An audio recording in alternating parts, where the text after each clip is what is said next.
Ce que rapporte le New York Times, c'est que l'Europe pousse Washington à reprendre contact avec Moscou au sujet de l'Ukraine, par crainte d'une vague de frappes russes cet hiver. Et au fond, ils ne demandent pas seulement à Washington de rester en contact avec la Russie. Il y a aussi la France, l'Allemagne et la Grande-Bretagne. Elles demandent à Washington que s'il se passe quelque chose, s'il y a une forme de négociation, elles puissent y participer. Parce qu'elles craignent que les États-Unis décident peut-être de négocier seuls, sans les informer des détails de ces négociations. Que se passe-t-il? Et qu'est-ce qui fait si peur à propos de l'hiver, au point de susciter autant d'inquiétudes?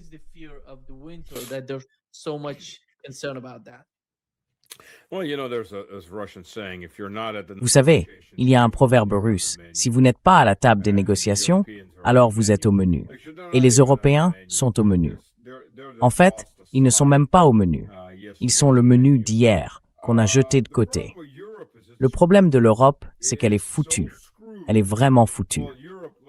Enfin, l'Europe, laissez-moi reformuler. Le problème, c'est l'Union européenne. Parce que la Russie représente 42% de l'Europe, ce qu'ils détestent se rappeler. Et ils sont foutus au-delà de toute reconnaissance.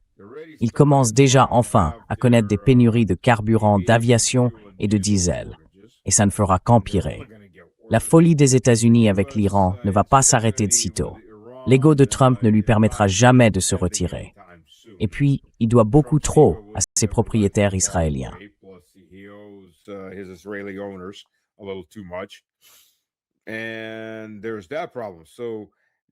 Et c'est bien là le problème.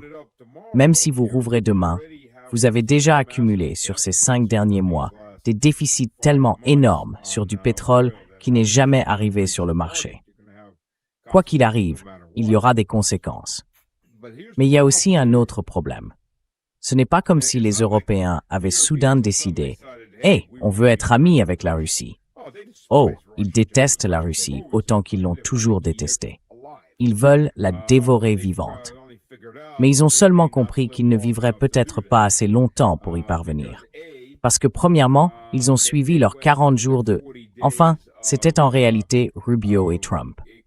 Et les euro-vassaux ont simplement suivi, sautillant de joie et d'excitation, à l'idée de 40 jours de frappe intense contre la Russie.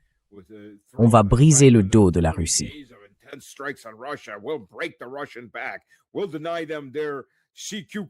On va leur refuser leur crème pour le visage à la bave de concombre de mer. Voilà, c'est ça qui va briser la Russie.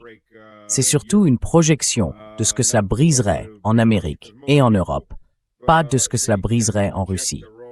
Parce que la plupart des gens ont tendance à projeter leurs propres valeurs et leurs propres faiblesses sur les autres. Donc, ce qu'on a vu, c'est que la Russie a commencé à gravir l'échelle de l'escalade. Et la Russie a coupé l'Ukraine de la mer et du rail. Je ne parle pas du rail, mais le rail est fermé aussi. Ce n'est pas tant parce que les lignes ferroviaires sont frappées, parce qu'elles sont assez faciles à remplacer, mais parce que la Russie, l'armée russe et les partisans russes actifs dans les zones russes de l'Ukraine, qui représentent les 2 tiers de l'Ukraine, détruisent des locomotives à tour de bras.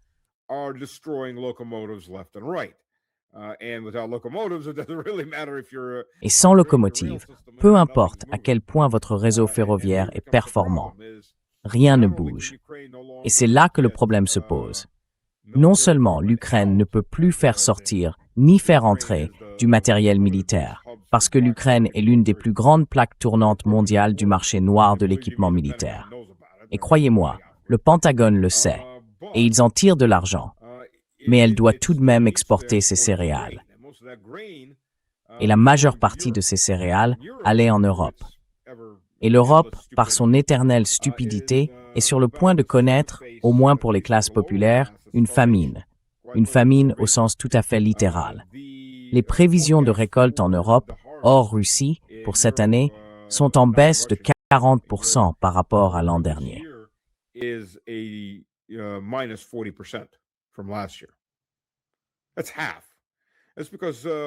C'est la moitié.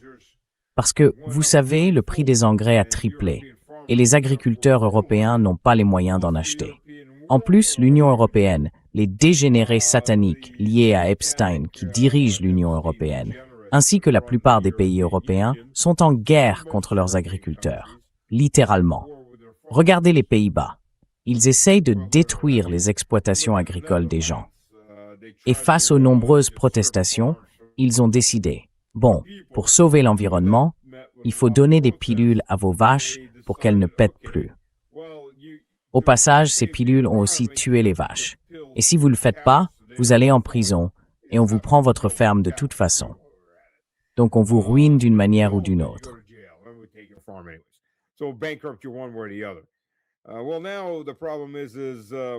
Eh bien, le problème maintenant, c'est que lorsque vos récoltes chutent de 40%, les prix alimentaires vont exploser. Et quand vous n'avez même pas le diesel nécessaire pour distribuer ces denrées, vous commencez à avoir de sérieux problèmes. Et je dirais, vous savez, comme me l'a dit un ami italien, professeur en Italie, le problème des classes populaires en Italie, avant que tout cela ne commence, donc il y a un an, c'était qu'il y avait beaucoup plus de jours dans le mois que d'argent sur le compte en banque. Dès la 4e semaine, les familles pauvres ne pouvaient plus se nourrir. Elles ne peuvent pas faire durer l'argent. Et cela avant une forte hausse des prix alimentaires. L'Ukraine ne peut plus exporter les céréales, l'acier, le minerai de fer, les graines de tournesol et l'huile de tournesol, qui est essentielle pour les Européens pour faire frire les aliments. Ils ne peuvent pas les faire sortir des ports. Les ports sont fermés.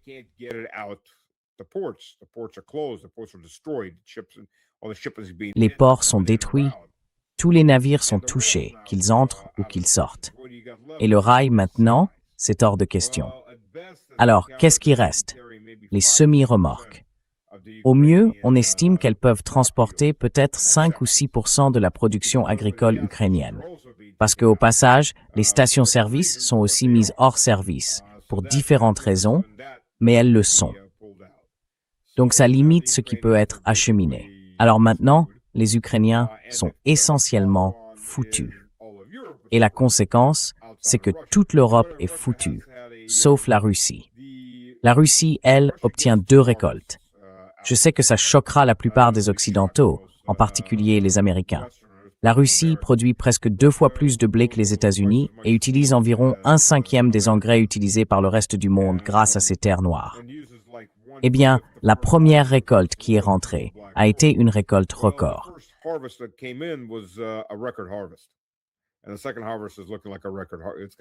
Et la deuxième récolte s'annonce comme une récolte record.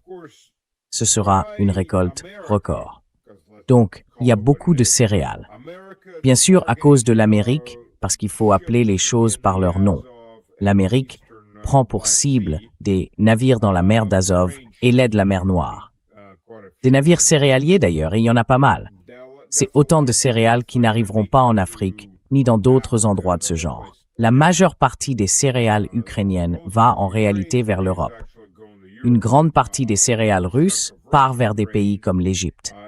L'Égypte dépend entièrement des céréales russes. Donc dans des régions comme l'Afrique et en Égypte, il y aura de la famine parce que les Américains ont détruit l'économie mondiale. Enfin, ils lui ont fait énormément de dégâts. Peut-être qu'ils ne l'ont pas détruite, mais ils lui ont fait énormément de dégâts. Ils ont des Twin Gophers.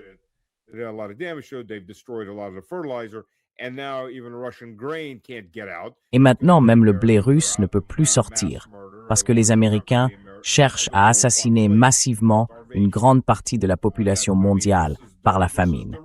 Je veux dire, c'est ce régime-là, ce régime psychopathe et cannibale qui siège à Washington. Voilà à qui nous avons affaire. L'Iran recevra du blé russe parce que c'est la mer Caspienne. C'est assez facile. La Chine recevra du blé russe parce que, vous savez, c'est juste de l'autre côté de la frontière. Mais des endroits en Afrique, des pays comme l'Égypte, vont connaître la famine. Et ils n'ont vraiment qu'un seul pays au monde à blâmer, parce que tous les autres sont des putes de l'Amérique ou d'Israël et font ce qu'on leur dit. Et les Américains, avec leur épouse, mari, propriétaire, famille ou vassal israélien, appelez ça comme vous voulez, un cornet de glace qui se lèche lui-même, sont responsables de ce qui arrive très très bientôt.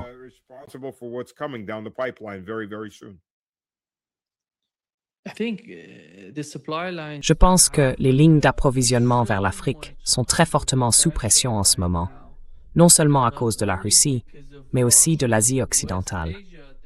Ces deux situations se cumulent et exercent une forte pression. Je ne sais pas. Selon vous, que se passerait-il dans un avenir proche en Afrique si ces deux guerres se poursuivent?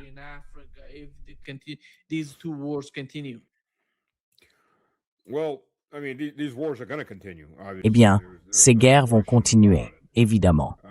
Il n'y a aucun doute là-dessus. La Russie, par exemple. Vous savez, les Européens paniquent parce que non seulement ils veulent être à la table des négociations, mais personne ne va les laisser y prendre place, parce qu'ils ne sont rien, qu'ils ne produisent rien et qu'ils ne peuvent rien y faire sauf mourir quand les Américains leur disent de mourir. Et ils le feront volontiers si l'Amérique les approvisionne. Les dirigeants, je doute que le cercle fiscal moyen ait envie de mourir pour les dirigeants, mais il faut le forcer à le faire. Les Européens ont besoin de carburant, les Européens ont besoin de céréales, et ils obtiennent rien de tout ça. Et la Russie ne va pas non plus leur en vendre. Personne ne fait confiance à qui que ce soit en Europe, à part peut-être Fico.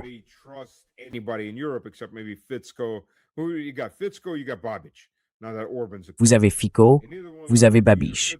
Ni Fico ni Babiš ne sont des acteurs majeurs. Alors, négocier avec qui? Avec les Européens? Négocier avec qui? Avec Trump?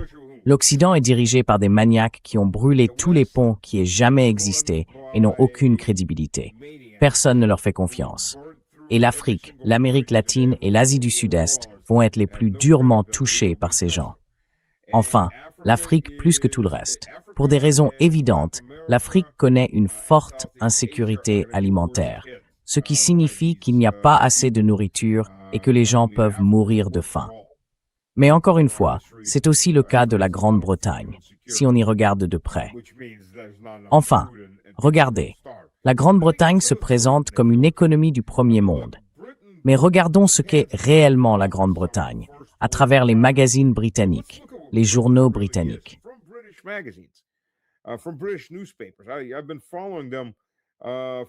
Je les suis depuis des années.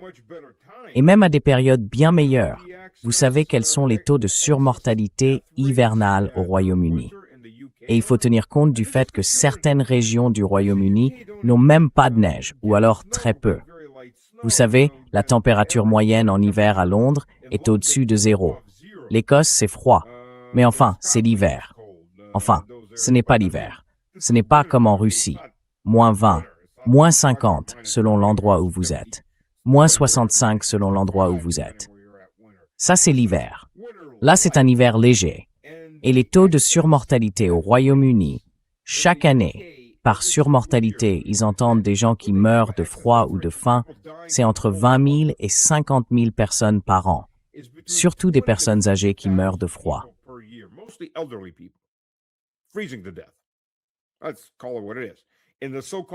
Appelons les choses par leur nom. Dans cette soi-disant nation du premier monde, ils sont incapables d'empêcher leur population de mourir.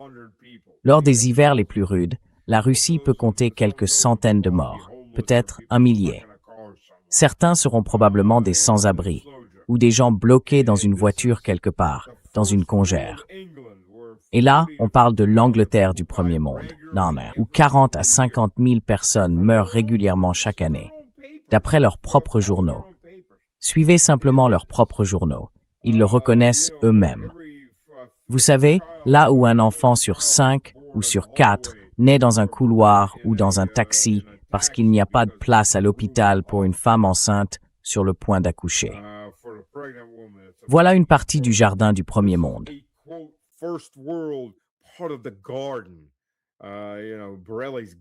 Vous savez, le jardin de Borel.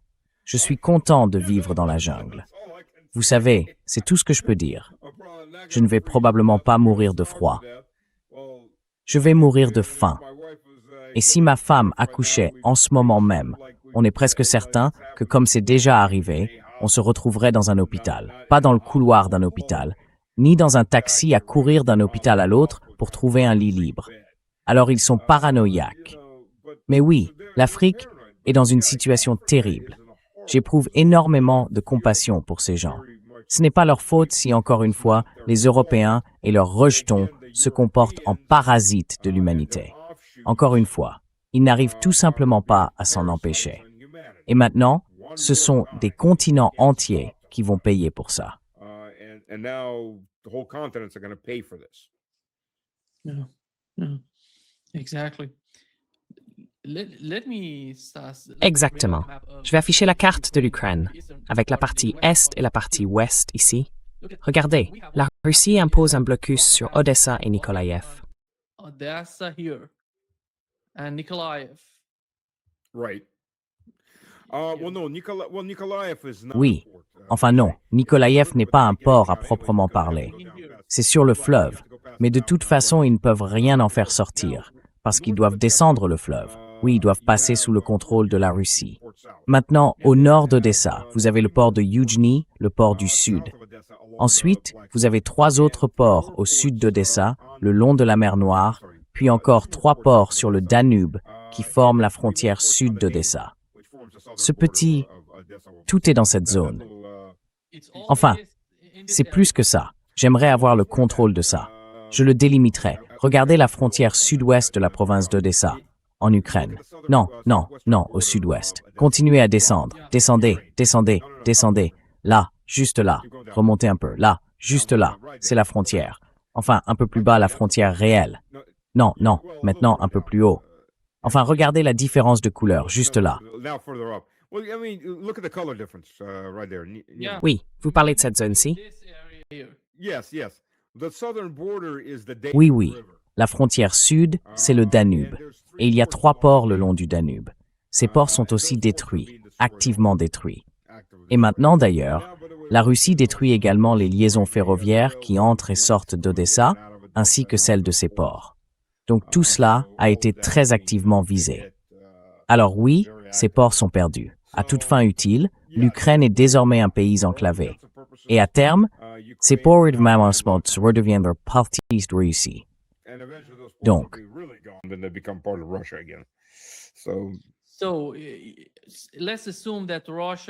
Alors, supposons que la Russie, voyons la réalité de ce qui se passe ici, en mer Noire. Le blocus qui a lieu en mer Noire. Vous avez évoqué la liaison entre l'Ukraine et la Pologne.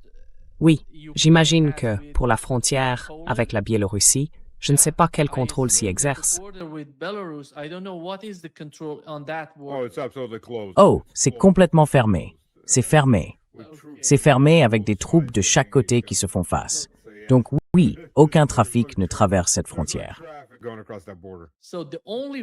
Donc, à l'heure actuelle, le seul accès pour l'Ukraine passe par la frontière avec la Pologne, puis descend vers la Hongrie, la Roumanie et la Moldavie, si je ne me trompe pas. Oh oui, oui. C'est tout à l'ouest de l'Ukraine, en gros. Et ici, nous avons Lvov, qui était censé devenir la prochaine capitale de l'Ukraine.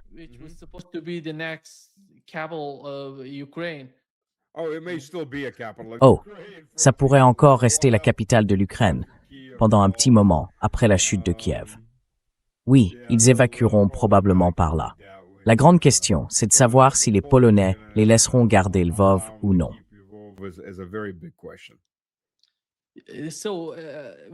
Alors, si vous deviez dire quelle frontière est la plus importante pour l'acheminement de fournitures vers l'Ukraine, laquelle serait-ce?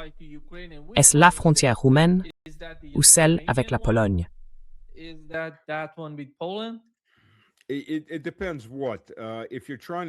Ça dépend de quoi. Si vous essayez de faire parvenir vos produits sur le marché plus large de l'Union européenne, alors c'est la Pologne, sans hésitation. Si vous parlez des armes qui arrivent, c'est à la fois la Pologne et la Roumanie. En réalité, la majorité arrivait tout simplement par bateau. Mais comme ce n'est plus une option, et que le rail n'en est plus une non plus, d'autres problèmes se posent. Vous savez, les chars ne vont pas très loin par leurs propres moyens. Ce ne sont pas des véhicules à roues. Les véhicules à chenilles ne supportent pas bien les longs trajets sur route. C'est un problème. Donc, en général, on les fait venir par rail.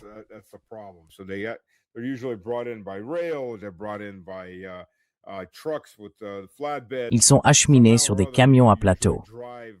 D'une manière ou d'une autre, en général, vous transportez un véhicule lourd à chenilles. Et les véhicules lourds à chenilles ont tendance à vraiment abîmer les routes, sauf si la route est très renforcée pour supporter ce type de poids. Je veux dire, même un char soviétique ou russe, entre guillemets, léger, comme le T-90, qui est un char de combat moyen, fait partie des modèles les plus légers. Il pèse quand même plus de 40 tonnes. Donc il va quand même endommager assez sérieusement l'asphalte, à moins qu'il y ait une solide dalle de béton en dessous. C'est donc un gros problème. Alors oui, faire entrer cet équipement devient plus difficile.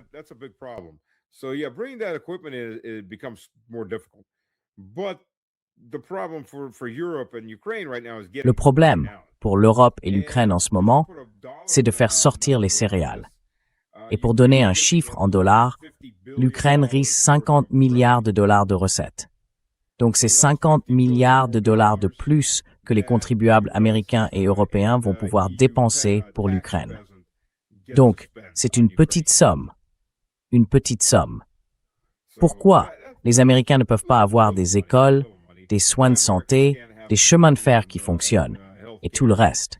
Parce que l'Ukraine en a besoin. Et les responsables politiques américains, il ne faut pas les oublier, ceux-là. Quand vous construisez votre troisième McMansion, vous voulez quelques améliorations. Ça coûte plus cher chaque année. Ils ont besoin de davantage de pots de vin.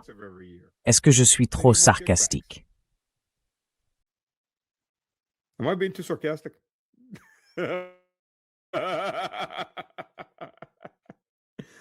You're It was sarcastic, yeah. On vous réduit au silence. C'était sarcastique, oui. Le problème, c'est que certaines personnes ne le comprennent pas. Elles se disent « Oh, eh bien, je suis sérieux. Je suis sérieusement sarcastique. » Mais enfin, vraiment. Je veux dire, vous savez, ces politiciens, les politiciens américains. Si vous regardez le membre moyen du Congrès américain, il appartient à la classe moyenne supérieure, voire au bas de la classe supérieure, quand il entre au Congrès. Et le Congrès, c'est quelque chose comme 200 000 dollars. Je dois vérifier, je ne suis pas tout à fait sûr du salaire exact.